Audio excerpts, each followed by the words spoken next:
Dead Rails is the most hyped game of 2025. The majority of Roblox players have played it at least once. It had got over 200,000 place visits in just 2 months. How did it do this? What does Dead Rails have that your games don't? What makes it so big that almost everyone agreed it's legendary?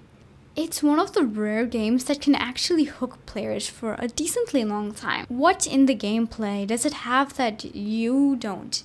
No matter how hard you try to replicate a game like Dead Rails, it will never be as revolutionary as Dead Rails itself. Well, to understand this, we need to understand how Dead Rails emerged. Dead Rails was made by a group of talented and hardworking developers called RCM Games. The owner behind RCM Games is a man called Rico Miller. RCM Games started off its journey with obbies. Well, obbies are easy to make, and they aren't that engaging. Of course, their obbies didn't get attention. And in this generation, everyone wants fast-paced action. They want something interesting. They want something to spice up their experience. Something interesting, something that gets them hyped. And obbies just don't do that. So the first game of RCM Games started off as a failure. But failures are the building blocks to success. After they realized that obbies don't do well, they realized that stories work extremely well. Everyone has spent at least 100 hours of their life watching some type of TV show since they were little. Just because of the story. You get good engagement from stories. And story games are popular just because of this. Break-In Story and Airplane Story have story. That's what makes it interesting. Along with story, everyone loves horror or some type of mystery. That's what gives people a reason to continue. If you get to the conclusion at the very start, you're not gonna watch anything. And the genre that's best with mystery is horror. Rico Miller wanted to revive story game, where he created the Experience series, a series of story experience games that were hopefully going to be a hit. Many of his experience games still weren't as popular as he wanted them to be. The one experience game that really hit big was Night Shift Experience. For the people who have been with me since I was making gameplay videos, you have probably seen me play it before. Even Sketch played it along with other huge YouTubers. This one game alone made experience games blow up. It's what boosted RCM Games and actually made them earn. Everyone thought it was just trial and error until Night Shift Experience came out. But that's not the case. Each of them had similar mechanics, similar theme, and similar way of showing graphics.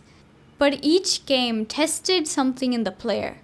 It's as if RCM Games was constantly testing and is trying to get the recipe of a perfect lighthearted horror game. Each game examined and tested different elements that work well with the horror genre.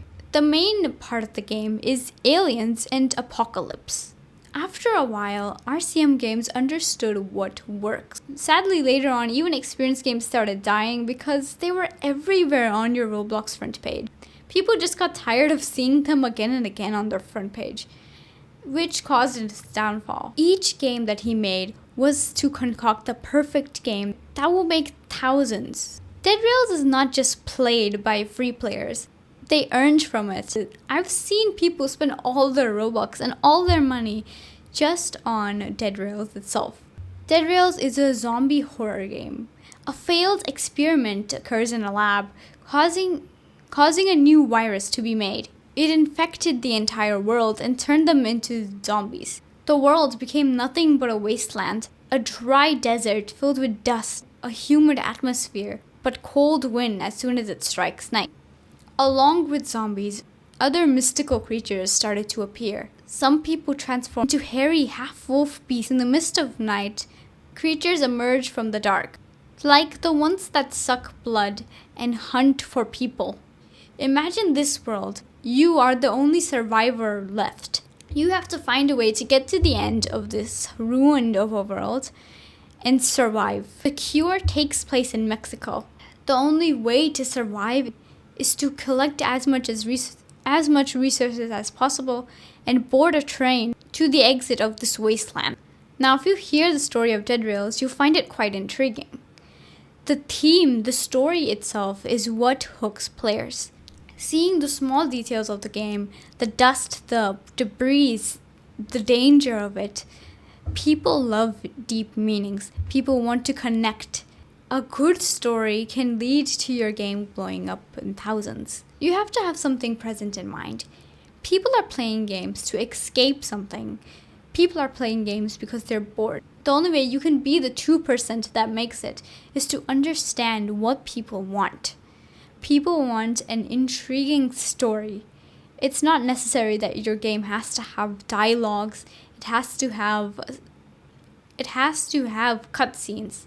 If you have a theme, a story like Dead Rails, then your game is sure to be loved. It has a strong fan base just because of the story and the gameplay. Keep in mind that the theme of games is extremely important. You should focus on story and theme. Dead Rails is supposed to be a zombie apocalypse game. Hearing the last survivor word intrigues people. In any scenario, it's not about how skilled you are, it's about how deeply you connect to your players. It's not about how good your game's graphics are. Dead Rails does not have good graphics compared to other huge games. It's not about how skilled you are. It's not about how good the game's mechanics are. It's not about how colorful your game is. It's about how you connect with people. Any relationships in our real life, you do not build someone's trust. You do not make someone interested by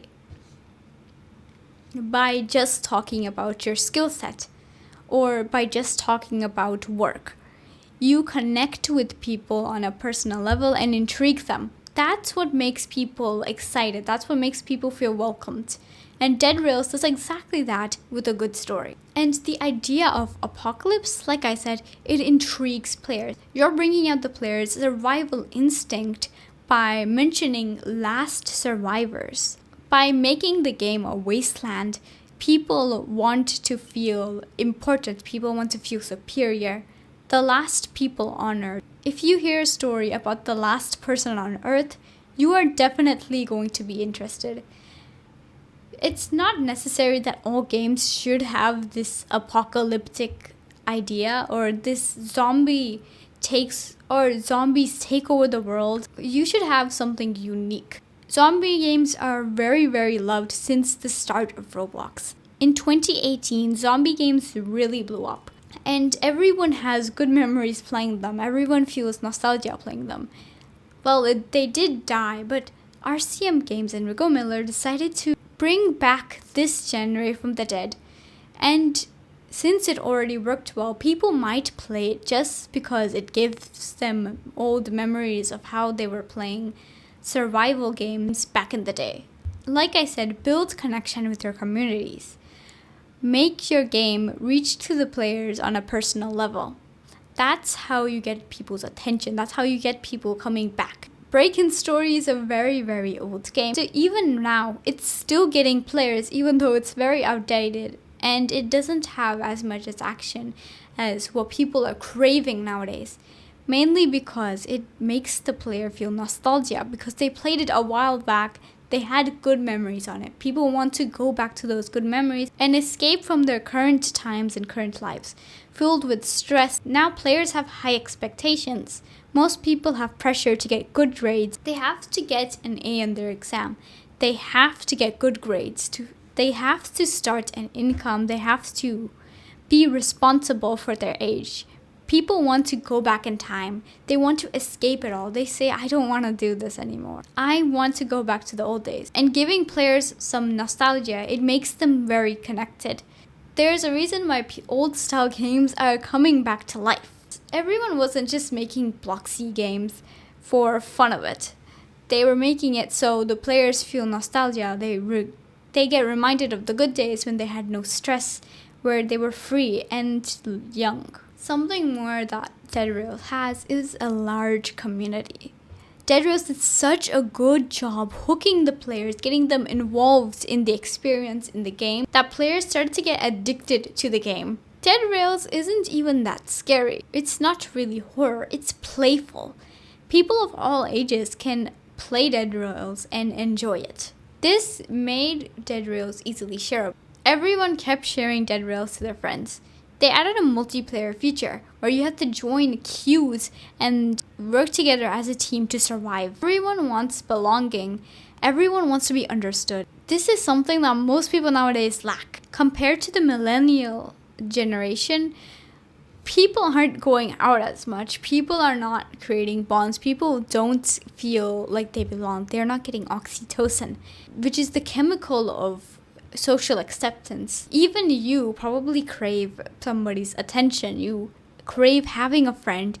You want someone there to experience something with. Multiplayer games give you that belonging, and having a big community that shares your games between friends can help a lot with growth. You're just getting free promotion. And on top of that, the better memories you give to the player, the more they will get addicted to your game. Some games purposefully don't fix bugs or glitches. Like notice in Dead Rails, you can take a wall and you could put it right next to where the driver's seat is to block out any zombies. And I'm pretty sure you'll see zombies' heads or werewolf heads coming out from the wall, even though that's not possible. Seeing this, it's funny. People feel connected. They probably screenshot some bugs or funny glitches and just laugh at it. It gives them good memories. Make them have the best memories with their friends, with the community, and get them engaged. That's how Dead Rails became the king. Now, Dead Rails is very unpredictable. Play the game and you'll see different moons. Randomly, werewolves start to come and attack you. Randomly, there might be vampires flying around and coming to attack you. When I was playing Dead Rails for the first time, my heart started beating. I was excited. I was sweating. The moment I've heard my teammates scream about a werewolf coming along. Not everything has to be defined in your game. Adding randomness can hype the player up. They can make the player excited. You want the players' hearts to be racing. You want them to sweat. You want them to go, oh my gosh, what just happened? You want to make them feel like screaming while playing. And to do that, you have to make things randomly occur. In horror movies, I always notice that the silence brings the storm. Right when the player least expected, you should bring a storm. You should bring something unpredictable. Something that makes their heart beat. There are developers who don't know how to add this unpredictability and fail. They don't get any place visits or they don't get any emotion from the player. A great developer knows exactly how to make the player feel as much as emotion as possible. Developers who don't know how to do this mainly have their own community pulling them down, mainly have everyone saying your game is boring, you're not going to go anywhere. Just because you do not add enough emotion or unpredictability. The unpredictability increases your adrenaline. You want the players to go, oh my god, what was that? The blood moon appears now of all times. We want the players to feel that. You want their palms to be drenched with sweat. Something that Dead Rails also does well is they added a sell and buy mechanism. When selling or buying, you don't just randomly sell or buy, you plan everything out. It's our default nature. We don't just get bandits and sell them on a blue and go, okay, let me see what I can buy with this money. You have something in mind that you want to get. Something that made you want to chase the bandits and bring them back, and something where the currency or money you earn will be put to use. This makes the player automatically start to strategize. I've had multiple friends in Dead Rails. They literally just do anything to collect bad bandits and sell them, and buy things like dynamite or things you can heal or revive other players with. It will give players teamwork. It will give them strategy. People love challenging their brain. We want something to challenge us. We're bored of our daily lives. Wake up, school or work, repeat. Wake up, school, work, come back home, lay in bed, watch TV shows, play video games, sleep, repeat. There's a reason why everyone gets hyped and craves the new iPhone each year. Because it gives them excitement. They don't get excitement in their daily lives. Most people who are addicted to shopping, they don't keep buying clothes. They don't keep buying tech just because they need it. Most people buy or spend their money, spend their time, spend so much energy because they are bored of their daily lives. They want something new. They want something to make them feel excited. They want something to make them feel proud. They want to feel warm. They want to feel happy. They want to feel interested, engaged. Even in games, to make something more interesting and more engaging, less boring, you can add currency. You can keep updating the shops in the item. People love destruction. People love something intense. Dead Rails added bombs and dynamites to the game. You can buy them. You can resurrect your player. You have to get money. You have to plan out what you're going to buy if you want to reach the goal of being the last survivor and escaping. And to do that, you need to strategize about how much money and with how much coal, what you're going to use as your resources, what you're going to do. And this makes the player feel engaged. It makes them challenge their mind. You don't just wake up, sleep, eat, repeat, work, repeat each time. Players don't have to be a robot. People love challenging their mind. Knowing the backstory behind certain games is even more powerful. You can see what they did, their trials and errors. You can get motivated to make your own games. RCM games, that failure is nothing big. They're the stepping stones to success. Birds don't learn to fly on the first try. They fall down, they struggle, and then they learned how to use their wings. If someone just puts you into an Olympic swimming pool and you don't know how to swim, you're going to suffer. But the more you try, the more you practice, the more you will learn how to swim, and the more you will learn how to swim faster to complete the Olympics. So RCM games didn't just gain recognition from one game itself. Like, they didn't just become famous right after posting Dead Rails. Your game will take time to grow, and you need that patience. You need to have patience. You need to learn how to slow down. RCM games slowly started getting recognition. They gained over periods of time, which makes people feel connected to the group itself. Gaining recognition from past games can make people see your journey. Don't just private your games and leave them. Show them your journey. Show the players your journey, where you start from and where you ended up. It makes them feel connected to the studio itself, and the next time you make a game, even if it's not that good, people are just gonna, oh, Rico Miller made a new game, let's go see what's inside, let's see what they cooked up today. And Dead Rails has a theme, a constant theme. The low poly nature, the dark colors in the game, the wasteland, abandoned experience you get, the zombies, seeing the undead rise upon the night, feeling the sun shine bright. You cannot feel heat, humidity that a desert has through the screen. You have to do it visually. You have to do it in you have to incorporate it in the theme. The UI is dark. They don't have bright colors for the UI because they know that it ruins the theme. Players won't get the apocalypse, the dark undead experience. They won't get engaged by seeing bright colors in the UI. They have a consistent theme, and this is something that I see many people mess up. Usually they don't follow a theme. They just make their user interfaces rainbow colored, their shop colorful, bright, when their game is dark and supposed to be mysterious. It's so simple, yet many people mess it up. I like to call bad developers bug brains. Most developers are bug brains who don't understand what the players want, what works and what doesn't work, and they just make the theme random. They don't stick to a particular style, a particular flow. Without sticking to a certain flow, without sticking to a certain color palette, without sticking to a certain theme, players won't get the feel that you want them to feel. It's all about connection. It's all about engaging people. And people won't feel immersed. They don't feel engaged if they just see a bunch of random colors in a horror game, or if they see dark color palettes or dark themes in a game that's supposed to be light-hearted. Colors themes and characters that represent your game play a big role. Notice that all the experience games have had the same character. It's extremely good for branding. I'm pretty sure you just saw the character and like, oh yes, this is this game. This belongs to this studio.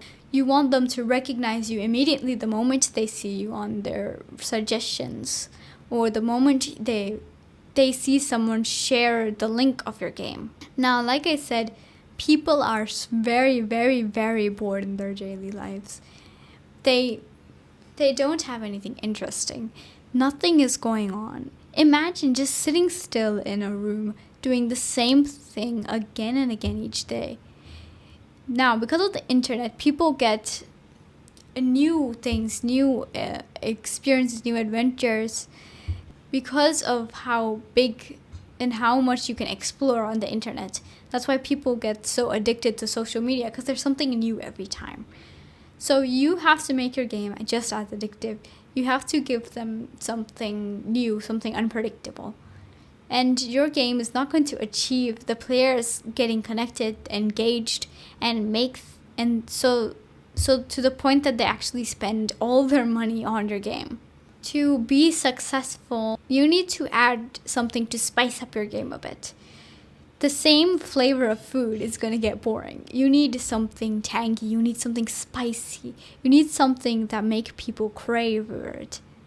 Players love challenging their minds, so add challenges. Dead Rails does this by looting and raiding. You can see outposts and loot them. It makes the player feel interested. You go like, oh, what's this? It has a lot of zombies in it. It has lots of vampires surrounding it. I want to go get what's inside it. Our human psychology is, we are programmed to think that the harder it is, or the more gatekept it is, the more better the prize will be at the end. So like, if you see an armed castle compared to a castle with no army, you're going to wonder what's inside the castle that's so heavily armed. Why are there so many guards standing inside there? What is in there that the other castle doesn't have? They believe that bigger risk comes bigger reward, which is actually the same mentality that keeps people gambling. And this is something Minecraft even added. Notice, it's day, you relax, you can pay attention, you can go off screen, you can just chill out, but you have to look at the time. You have to pay attention. You're terrified of when it strikes dawn. You hear noises coming from the distance the moment the sun sets. You need intensity. You need to give the players a boost of adrenaline. You need to make them intense. When the players' adrenaline is high, they will focus more on the game, and you will get more play hours. This is caused by a day and night cycle. The fear of night is what drives the players and what makes the players addicted to the game and experience. You need to make them attentive. You can't have a boring game where there's just like the same thing happening.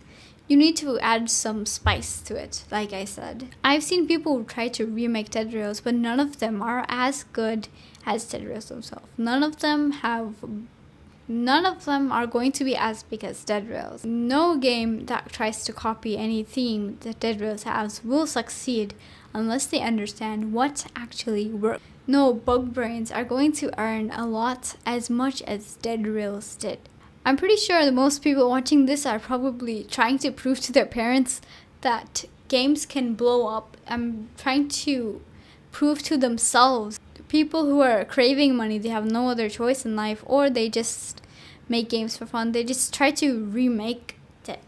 They just be a bug brain and try to remake games like Dead Rails. But it will never succeed, it will never work unless you understand what Dead Rails is. You understand the core mechanics and what's actually getting people involved, interested, and intrigued. Now, that's the end of this video. See you guys in the next one.